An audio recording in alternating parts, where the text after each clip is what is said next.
Do you need a food scale? Do you need to have 3? Watch this video and find out.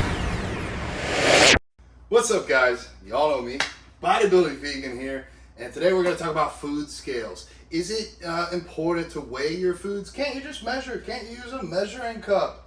Do we even need to measure our food? Do we need to track our macros? Can we just eat intuitively and eat healthily?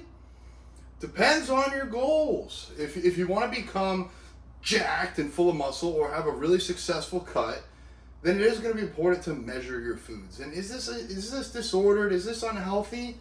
That's for you to decide. Let's say I'm trying to save money for a house. I really want to buy a house, and I get my paycheck every week, and because I do some stuff under the table, I get paid cash. And I'm like, well, I'm just going to have a shoe box under my bed. I'm going to not even look at the cash, but just grab some and throw it there each day. I'm putting some money in the bank.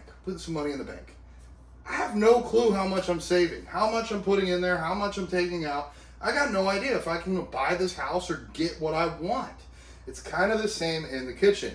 If you're not tracking what you're putting in and you're not kind of having an idea of what you're taking out, how do you know if you're moving closer to your goal? What happens? You spin your wheels.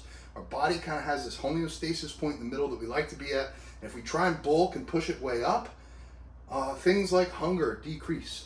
You get a little bit more lazy.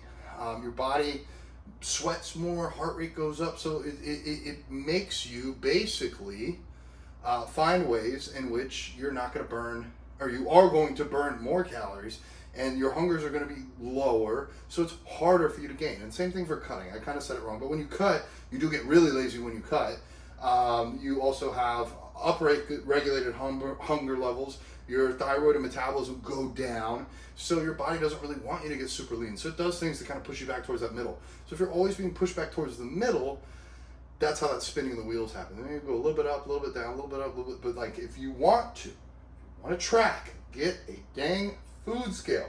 Whether you count your macros or you use a meal plan, you still need to use a food scale. Case in point, every single, whether it's True Nutrition or any other company, every single scoop in here is going to be a different size, potentially, or maybe one company uses the same size scoop for every product that they make, and it's often not going to be accurate. So for like True Nutrition here, it says 34 grams is the serving size on a scoop, but maybe a scoop in here only gets me 30 grams, or maybe I'm really strong and I scoop a lot out and I get 40 grams. I mean, it's really just a crapshoot here. So anything that goes in your mouth should go on the scale, unless it's like water. Water, not going to affect your macros. Big things. When you are weighing stuff out, it's easy to put the container on the food scale and put things on there. But like, let's say you're doing almond butter, it might be a little bit harder because then you got some stuck on the spoon. So I'm going to say use this trick. Put the almond butter on the scale, tear it out, it'll say 0, and then subtract however much you want. If you want 25 grams of almond butter, pull out 25, it'll say -25, and there you go.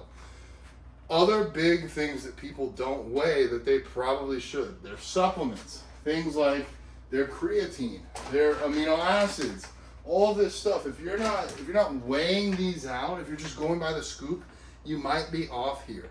And then probably the biggest thing to weigh that a lot of people forget: fruits, veggies, things like potatoes. My girlfriend Allie, I hate to throw you under the bus, but you're a great learning example. I'm a pretty high level coach, so sometimes I forget some of these small details that somebody new might need. If you go to MyFitnessPal or you just go online and you Google sweet potato and you're gonna eat one and it just says a medium sweet potato, okay, cool, that's 20 grams of carbs, I'm gonna eat a medium sweet potato. Everybody's idea of a medium potato is completely different. And Allie actually had one of her potatoes logged as a medium potato. We weighed that sucker, it was almost a pound. That's not a medium potato, that's a lot of carbs, that's not accounted for. So yes, almost anyone, I recommend you use a scale, unless you're using a meal plan where you somehow can eyeball the same amount every single day. But I'm telling you guys, when you use a measuring cup to even measure oats, a half cup of oats is supposed to be 40 grams. I measured out a half cup, poured it out, and it was 60 grams. So I was getting 1.5 times what I should have been taking in. So yes, use a food scale. The other thing that a lot of people don't realize, it just came to me, is when you're using a food scale, you can use it for liquids as well. So things like soy milk. Let's say I'm going to use some soy milk today. A serving size is 240 milliliters or 1 cup. Instead of getting out a measuring cup and getting that all dirty, just put your cup or your bowl, pour it in there. And fun fact, a gram is the same as a milliliter. So I can use 240 milliliters or 240 grams. It's the same thing. I don't have to clean up a measuring cup after. So it makes your meal prep easier, faster, more exact, and really just gives you that consistency needed to where you're going to be able to nail whatever diet I give you, and then you're going to get the results you want. So it's a win-win. So yes, you don't have to get 3 food scales. You can if you want. These ones, I use the Ozeri ones. Clearly, I got 3 of them here. I got 1 in my backpack.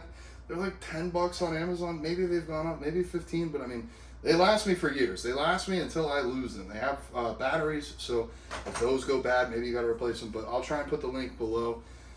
Check them out, guys. Food scale changed my life. I tracked macros for like 3 or 4 years without a food scale, and I've now been tracking macros for about 16 years, and clearly I've used the food scale for the majority of that. Y'all know who to send it to. Send it to everybody, but most importantly, Alex's Goats. Bodybuilding Vegan out.